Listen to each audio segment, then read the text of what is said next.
재산세 등 세금 부과 기준이 되는 표준 단독주택과 표준지의 공시가격이 지난해보다 약 6% 내렸습니다. 공시가 하락은 2009년 이후 처음입니다.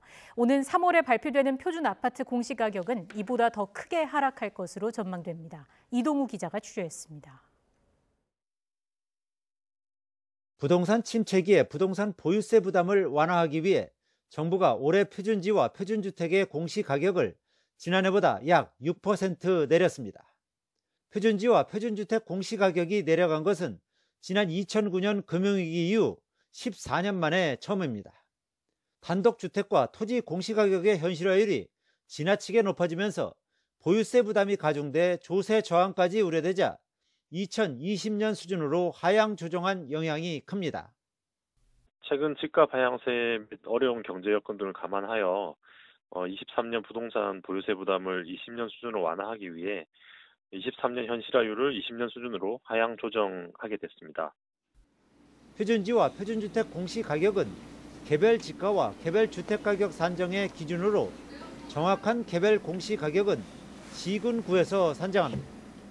공시가격은 재산세와 종합부동산세뿐 아니라 건강보험료와 기초연금 등 67개 행정제도의 기준으로 사용됩니다.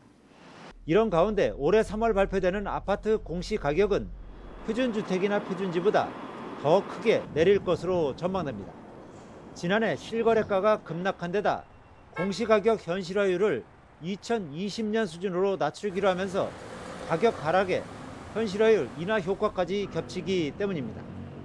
정부는 최근 2년간 공시가격이 급격하게 오른 9억 원 이상 아파트의 현실화율을 더 크게 하향 조정하기로 해 특히 고가 아파트의 공시가격이 크게 내릴 것으로 예상됩니다.